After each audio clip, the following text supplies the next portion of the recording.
Hello friends, नमस्कार। मैं संगीता अपने YouTube channel max study point में आप सभी का स्वागत करती हूं। फ्रेंड्स, आज मैं आपके लिए 1000 साइंस के जो मोस्ट इम्पोर्टेंट क्वेश्चंस करवा रही थी उसका पार्ट नंबर 3 लेकर आई हूं। मैंने इस पार्ट में वो सभी क्वेश्चन सेलेक्ट किए हैं जो हमारे एग्जाम के लिए इम्पोर्टेंट हो सकते हैं, क्योंकि ये वो ही क्वेश्चन हैं जो किसी ना किसी एग्जाम में बार बार हमें देखने को मिलते हैं। तो अगर हम किसी भी एग्जाम की तैयारी कर रहे हैं तो यह वीडियो हमारे लिए बहुत ही हेल्पफुल होने वाला है। तो चलिए शुरू करते हैं। क्वेश्चन नंबर 1, सापेक्ष आर्द्रता को मापने के लिए किस उपकरण का प्रयोग किया जाता है? तो इसका जो सही आंसर होगा वो होगा option number A, hygrometer. Hygrometer एक ऐसा उपकरण है जो सापेक्ष आर्द्रता को मापने के लिए प्रयोग किया जाता है। इसी प्रकार हमें एग्जाम में और भी क्वेश्चंस देखने को मिलते हैं, जैसे कि वायुमंडलीय दाब मापने के लिए किस उपकरण का प्रयोग किया जाता है? तो इसका आंसर होगा बैरोमीटर। बैरोमीटर एक ऐसा उपकरण है जो वायुमंडलीय दाब को मापने के लिए प्रयोग किया जाता है। इसी प्रकार थर्मामीटर। थर्मामीटर मनुष्यों व जानवरों के शरीर के तापमान को मापने के लिए प्रयोग किया जाता है। तो ये थी कुछ एडिशनल इंफॉर्मेशन, मोस्ट इंपॉर्टेंट है हमारे एग्जाम के लिए।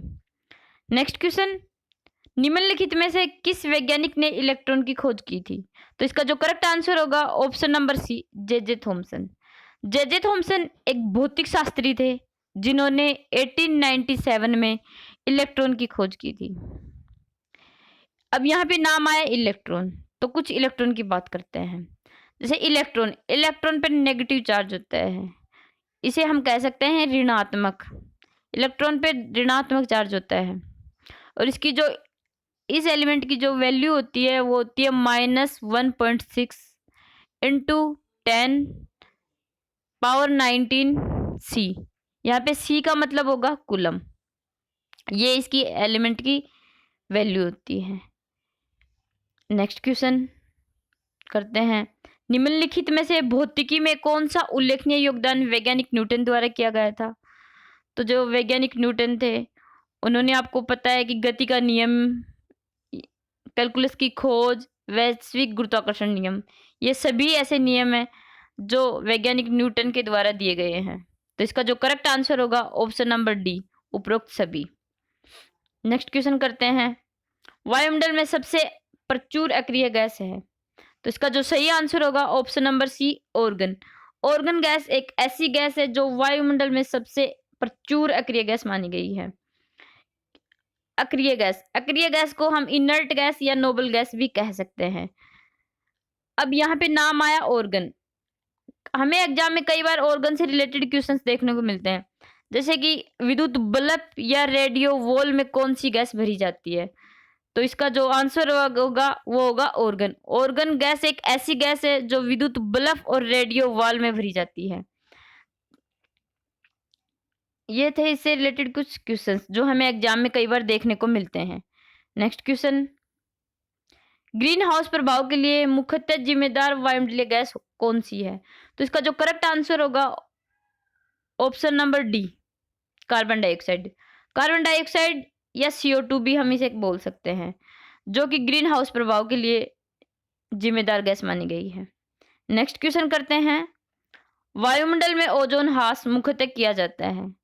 तो इसका जो करेक्ट आंसर होगा ऑप्शन नंबर डी, क्लोरोफ्लोरोकार्बन। इसे हम क्लोरोफ्लोरोकार्बन या CFC भी कह सकते हैं, जो कि वायुमंडल में ओजोन को नुकसान पहुंचाने में मुख्यतः कार्य करती है। नेक्स्ट क्वेश्चन करते हैं, सूर्य की सतह पर हाइड्रोजन के अलावा दूसरा कौन सा तत्व बहुत अधिक मात्रा में पाया जाता है? तो इसका जो करेक्ट आंसर होगा वो होगा option number A, helium. Helium gas एक ऐसी गैस है जो सूर्य की सतह पर हाइड्रोजन के अलावा दूसरा तत्व पाया जाता है। अब यहाँ पे नाम आया हीलियम, तो हीलियम से रिलेटेड भी एग्जाम में कुछ क्वेश्चंस हमें देखने को मिलते हैं, जैसे कि गुब्बारों में कौन सी गैस भरी जाती है? तो इसका जो आंसर होगा हीलियम होगा, क्योंकि हीलियम गैस वायु में हल्की होती है जिसकी वजह से वह गुब्बारों में भरी जाती है। इसी प्रकार हीलियम का जो एटॉमिक नंबर होता है वो होता है 2।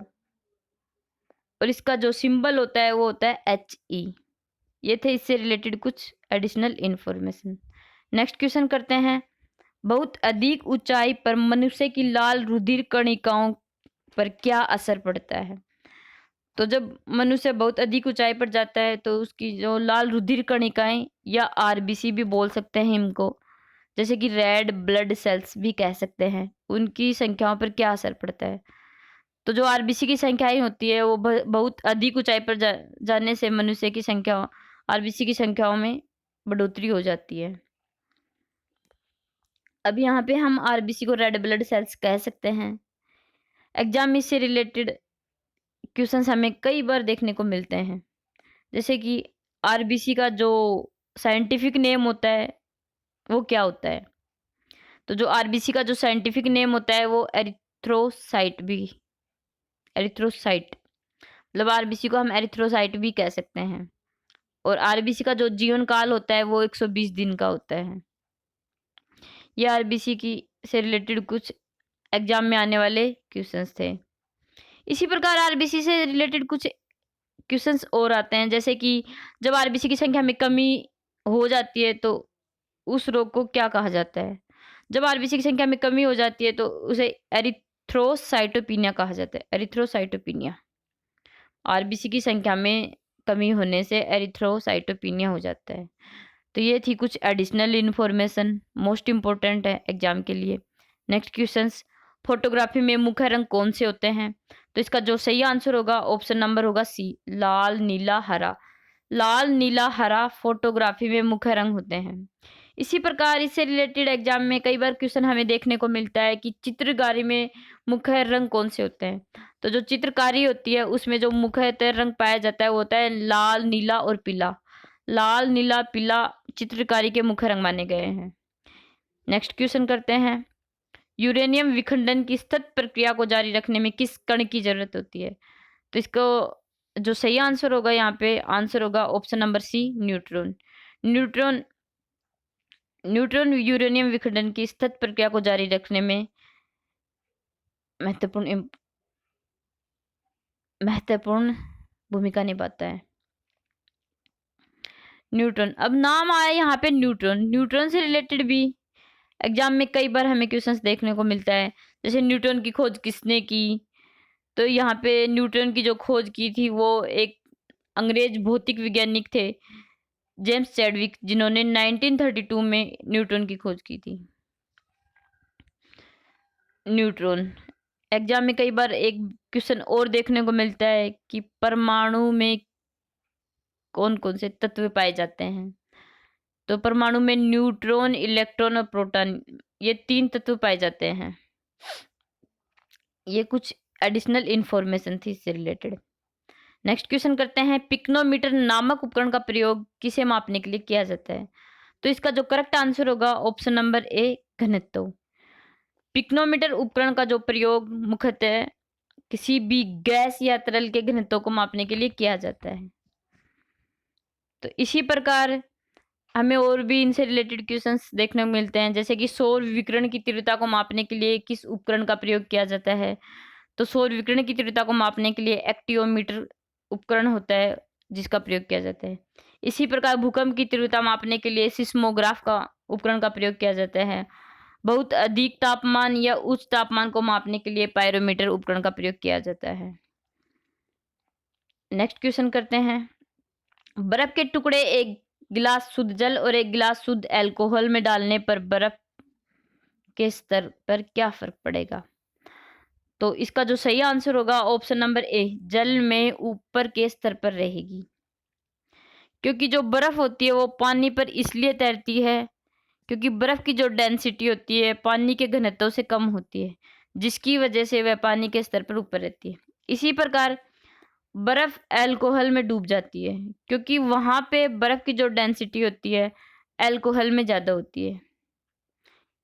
ये क्वेश्चन मोस्ट इंपोर्टेंट क्वेश्चन है, ये हमें एग्जाम में कई बार देखने को मिलता है। तो नेक्स्ट क्वेश्चन करते हैं। पेनिसिलिन का आविष्कार किसने किया था? तो इसका जो करेक्ट आंसर होगा option number C, Alexander Fleming. Alexander Fleming एक स्कॉटलैंड के वैज्ञानिक थे जो कि बायोलिस्ट थे, जिन्होंने 1928 में पेनिसिलिन की खोज की थी। ये इससे रिलेटेड कुछ एडिशनल इंफॉर्मेशन है जो एग्जाम में कई बार देखने को मिलती है। नेक्स्ट क्वेश्चन करते हैं, गैल्वेनाइज्ड लोहा बनाने के लिए लोहे पर किसका लेप किया जाता है? तो इसका जो सही आंसर होगा ऑप्शन नंबर ए, जिंक का। गैल्वेनाइज्ड लोहा बनाने के लिए लोहे पर जिंक का लेप किया जाता है, क्योंकि जब जिंक का लेप किया जाता है तो उससे लोहे पर जंग नहीं लगता।